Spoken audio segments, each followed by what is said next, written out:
পৃথিবীটা বড়ই আজব। আজকে আমার হাসি খেলা, কালকে সেটা নিভে যেতে পারে। এইভাবেই আজ থেকে 3 বছর আগে আমার শ্বশুর আমাদের ছেড়ে চলে যায়। আমি খুবই দুর্ভাগা, নতুবা বাবাকে খুবই অল্প বয়সে হারাইছি, শ্বশুরকেও মাত্র কয়েকদিন পাইছি। বাবা এবং শ্বশুর দুজনেরই ভালোবাসারই আমার অতৃপ্ততা রয়ে গেল। যাই হোক, নমস্কার, কেমন আছেন সবাই? সুপ্রিয়ার ঘরকন্যার ভিডিওতে সবাইকে স্বাগত। আজকে আমার শ্বশুরের 3য় মৃত্যুবার্ষিকী, তো আমরা ছোটোখাটো একটু আয়োজন করছি, যেখানে উনি যাদের সাথে চলাফেরা করতেন, আমাদের কাছের লোকজন, তাদের নিয়ে ঘরোয়াভাবে একটু অনুষ্ঠানের আয়োজন করছি। এখানে বাবাকে প্রতিষ্ঠা করছি। আর ভিডিওটা আমি অনেক দেরি করে শুরু করলাম, কারণ ওই পাশে রান্নাবান্নার ওইখানে আমি ছাড়া তো আর কেউ নেই, আমার শাশুড়ি করতে পারে না সেইভাবে। এর ভিতরে সবথেকে বেশি ভালো লাগতেছে আমার বোন আসছে, যারা আমার সাথেই আছেন। আমার যে বোন বিয়ে হয়েছে কয়েকদিন আগে, ও আর হাজব্যান্ডকে নিয়ে আসছে। এটা হচ্ছে আমার সবথেকে বড় পাওনা। আমার বিয়ের পর আমার বোন আসতে পারে না এই পড়াশোনার কারণে, আরও কত ঝামেলা থাকে সেসবের কারণে। এবার আসছে, অনেকটা কষ্ট হয়েছে, কিন্তু তারপর আমার খুব ভালো লাগতেছে। যাই হোক, চলুন সবাই আমার শ্বশুরের জন্য একটু প্রার্থনা করবেন, ওনার জন্য ভালো জায়গায় স্থান হয়, উনি যেন ভালো থাকেন। চলুন ভিডিওটা এখান থেকেই শুরু। আমার বোন জামাই এনারা গাজীপুর থেকে আসছে। খুব সকালে ওনারা বের হয়েছে, ওরা 7টার দিকে বের হয়েছে, তার জন্য এত দ্রুত আসতে পারছে। রাস্তা অনেক ফাঁকা ছিল শুক্রবার বলে। মা ওনাদের বরণ করে নিল, যেটা করে নতুন জামাই নতুন বউ আসলে। এখানে রান্না বান্না অলমোস্ট ডান, একটু সাধারণ টাচ আছে, তারপরে ঠাকুরের ভোগ নিবেদন করা হয়ে গেছে, দেওয়া হয়েছে আর কি। মা ভোগ নিবেদনটা করবে। এখানে লাবড়া, লাউ ঘন্ট, 5 পদের ভাজি, মুগ ডাল, শুক্তোর ডাল, ছোলার ডালটা করা হয়েছে লুচির সাথে পরিবেশন হবে। ওইটা কচু শাক, এটা কুটি ভাজি। এই ছোট ছোট করে ভাজিটার এই কুটি ভাজি বলা হয়, যেটা আমাদের এখানে বড় বড় চাকা চাকা করে দেওয়া হয়। আর এটা হচ্ছে পায়েস, 9 কেজি দুধের পায়েস করা হয়েছে, কিছুটা তুলে রাখা হয়েছে, রাতেও আবার অনুষ্ঠান আছে। আর এটা হচ্ছে ভোগের বাসন্তী পোলাও, সুজির হালুয়া, এখানে লেবু কাইটা রাখা হয়েছে। এগুলো আমার মতো কইরা হয়েছে, আমি এবার একটু আলাদা রকম করতে চাইছি। আর আপনাদের বলছিলাম না বিশেষ ব্যক্তি কথা, সেই বিশেষ ব্যক্তি হচ্ছেন আমার গোপাল। হ্যাঁ, আমি একটা গোপাল আনছি। আমি যে সেদিন ঘুরতে ঘুরতে কিনলাম, ওনাকেই নিয়ে আসছি। ওনাকে তো কেনা যায় না, উনি দয়া করে আসছে আমার বাড়িতে, এটাই। আর এইখানে সবাই বসে একসাথে অনুষ্ঠান করতেছে, গান বাজনা, কপিরাইট আসবে বিদায় আমি এখানে কোনো গান বাজনার সাউন্ড আর অ্যাড করি নাই, যেটা সবারই খুবই ভালো লাগছে। জায়গা খুব কম, কিন্তু তারপরে সবাই মিলেমিশে করছে। গান বাজনা শেষ হয়ে গেছে, এখানে খাবার পরিবেশন করা হইতেছে অল্প অল্প করে। এই ঘর আর ওই ঘর 2 ঘরে মিলে দেওয়া হচ্ছে, সবাই খেয়ে অনেক তৃপ্তি পেতেছে। আর এবছর একটু আমি আইটেমগুলোকে একটু ভিন্ন করছি বিদায় সবারই একটু ভালো লাগতেছে, সবার কথাবার্তায় খাওয়ার তৃপ্ততা দেখে সেইটা মনে হইলো আমার। তারপর যাই হোক, তাদের ভালো লাগলে আমার ভালো লাগার, ম্যাক্সিমামই তো বয়স্ক, যে যাদের আমার শাশুড়ির সাথে বেশি ভালো সম্পর্ক, তাদেরই তো বেশি আয়োজন। এই জন্য আমার বয়সেরও আছে, যাদের সাথে আমার আন্ডারস্ট্যান্ডিং ভালো, অনেকেই আসছে, খুব ভালো লাগতেছে।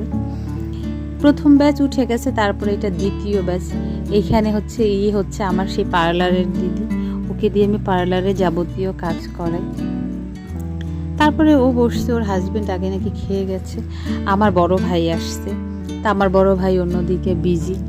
সবাই এত বেশি প্রশংসা করতেছে। এই গরম, এত গরম ছিল যখনই বাবার কাজটা আসলো, ঠিক তার আগ মুহূর্ত থেকে বৃষ্টির ঘন ঘটা, যেটা গোপালের কৃপা। আর একটা কথা বলি, আমার শ্বশুরের নামও ছিল গোপাল চন্দ্র রায়, আর আমি নিয়েও আসছি গোপাল। তো আমার আনার উদ্দেশ্য একটাই, যে আমার শ্বশুর যেদিন চলে গেছেন আমি ওই একই তারিখে আনছি, যাতে এটা আমার কাছে একটু স্মরণীয় হয়ে থাকে। আমার শ্বশুর 3 বছরের সময় আমি এটা আনলাম। আর এখানে আমার শাশুড়ি ওনার বান্ধবীদের সাথে বসে গল্প করতেছি। ইনি হচ্ছে ওনার খুবই কাছের বান্ধবী, আরও একজন আছে, উনি একটু কাজে ব্যস্ত। ওনারা প্রচুর হাসাহাসি করতেছে, অনেক দিন পরে দেখা। বেসিক্যালি তো উনি বের হইতে পারে না, একটু বের হলে ওনার কষ্ট হয়ে যায়, ওনাকে কোথাও নিয়ে যাওয়া মানে অনেক রিস্ক, কিন্তু সেই মানুষগুলো উনি কাছে পাইছে, ওনার আনন্দে আত্মহারা, যেটা আমার খুব খুব ভালো লাগতেছে ওনার খুশিটা। সব কিছু একেবারে সুষ্ঠুভাবেই হইলো, কিন্তু সব থেকে বেশি মন খারাপ হচ্ছে আমার বোনটা চলে গেল, আসলো এত জার্নি করে আবার চলেও গেল, খুবই মন খারাপ লাগতেছে। ওরও যাওয়ার ইচ্ছা ছিল না, শুধুমাত্র ওর ননদ জামাই আসছে বিদায় হচ্ছে, ঝামেলাটা হয়েছে। ওনার কালকে সকালে অফিস আছে, যেতেই হতো, তাই গেছে। ওকে গাড়িতে উঠাই দিয়ে আমার মনটা সব থেকে বেশি খারাপ।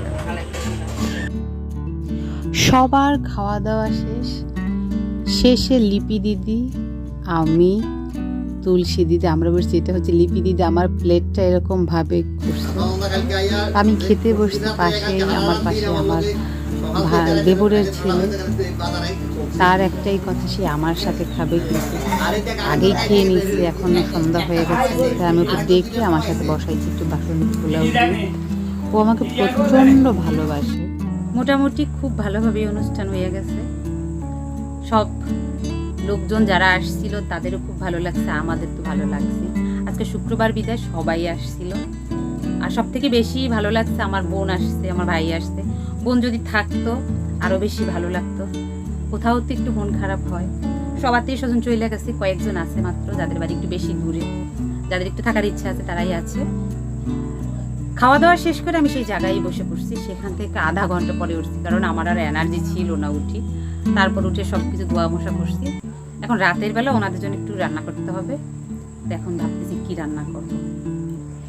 তো অনুষ্ঠান শুরু হওয়ার আগে না সব কিছু বের করা, সেটা অন্যরকম একটা ভালো লাগে, কিন্তু অনুষ্ঠান শেষ হয়ে যাওয়ার পর এই যে ঘর গোছানো, মোছা, ধোয়া, এটা খুবই বিরক্তকর, ভালো লাগে না। এটা আমার কাজটা আমাকেই করতে হবে। তো আমি সর্বপ্রথম আগে চুলা দুইটা পরিষ্কার করতে হবে আমার, কারণ হইতেছে চুলার অবস্থা একেবারে বাজে, এখানে আর কিছুই রান্না করা যাবে না। রাতে আমার যেহেতু রান্না আছে, তাই আগে চুলাটা পরিষ্কার করলাম। এখানকার নিয়ম কারণ একটু আলাদা। সেটা হচ্ছে দিনের বেলা যদি বৈষ্ণব সেবা হয়, রাতের বেলা নাকি মাছ দিয়ে আবার তাদের খাওয়াতে হয় যদি কেউ থাকে। তার জন্য আমি এখানে মাছের আয়োজন করতেছি। যারা আছে তারা কেউই বড় মাছ খাইতে রাজি হইল না। তো মলা মাছ টমেটো দিয়ে তত্তরা করব এখানে যেভাবে করে, আর ট্যাংরা মাছ করব সরিষা দিয়ে, টক ডাল করব। দুপুরে যে রান্নাগুলো হয়েছে মাছের ভিতরে সেগুলো কিছুই যাবে না, মানে নিরামিষ কিছুই যাবে না। তার জন্য এটাই করছি। আর হয়তো কিছু একটা ভাজি করব, পটল অথবা কাঁকরোল, দেখি তারা যেটা খাবে। আর যারা আছে তারা ম্যাক্সিমাম বয়স্ক, তাদের কথা চিন্তা করে আমি নর্মাল রান্নাবান্নাই করতেছি। তারা কেউই রাজি হলো না বড় মাছ খেতে, কিন্তু ঘরে ছিল। আমি যে মাছটা কিনছিলাম, বিরিগেট মাছটা, পুরোটাই ছিল। তো ভাবছি ওটাই করি, কিন্তু ওটা আর করা হলো না। তো আমি এখানে রান্না বসাইছি। আমার অলরেডি হয়ে গেছে, ডাল সিদ্ধ হয়ে গেছে, ডাল ফোড়ন দেব। আর সবার কাছে ক্ষমা চাচ্ছি এই জন্যই যে পুরো ভিডিও আছে আমি করতে পারিনি, কারণ আমাকে একাকেই সব দিকে দেখতে হয়েছে। তার জন্যই আমি সম্পূর্ণ ভিডিও করতে পারিনি। আগে থেকেই সবার কাছে ক্ষমা চাচ্ছি।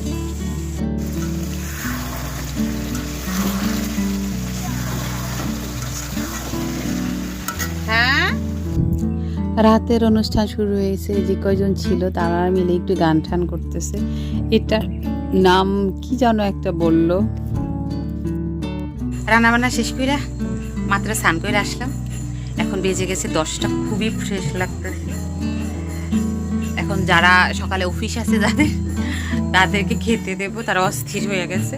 আর ওই যে যারা গান বাজনা করতেছে এনারা কমসে কম 1টার সময় খাবে। তো ওনাদের নিয়ে আমার কোনো টেনশন নেই, এদের খেতে দিয়ে আমি একটু রেস্ট নেব। আমি আর পারতেছি না। যখন এনারা আবার খাবে তখন আমাকে ডাক দিলে আমি বসে যাবো। এখন বাজে রাত 2:30। সবার খাওয়া দাওয়া হয়েছে, কীর্তন হয়েছে, যে যেভাবে পারছে শুইছে। কেউ মাটিতে শুইছে, এক জায়গায় শুইছে, খাটে আউড়া হইয়া শুইছে। তো আমি মনে ছিল না, যেটা সব কিছু করতে করতে গোপালকে ঘুম পাড়াইয়া গায়ে কিছু দিয়ে এখন আমিও শুইতে দিতেছি। আর এখানে দিদি হচ্ছে আমার জন্য ওয়েট করতেছে। আর এই পিচ্চি আমাদের সাথে আছে, ও এখনো ঘুমাইতেছে না, এইটা হলো কথা। আর বুড়ো বুড়ো লোকগুলো ঘুমাই গেছে, সারে ঘুমাই গেছে, আমার ভাইয়ে ঘুমাই গেছে। যাই হোক, চলুন তাহলে ভিডিওটা এখানে আজকের মতো শেষ করছি। যদি ভালো লেগে থাকে অবশ্যই একটা লাইক করে দেবেন, আর যদি কিছু জানার থাকে অবশ্যই কমেন্ট করে জানাবেন। সবাই সুস্থ থাকবেন, ভালো থাকবেন, সাবধানে থাকবেন। দেখা হবে পরবর্তী আরেকটা ভিডিওতে। ততক্ষণের জন্য সবাই ভালো থাকবেন।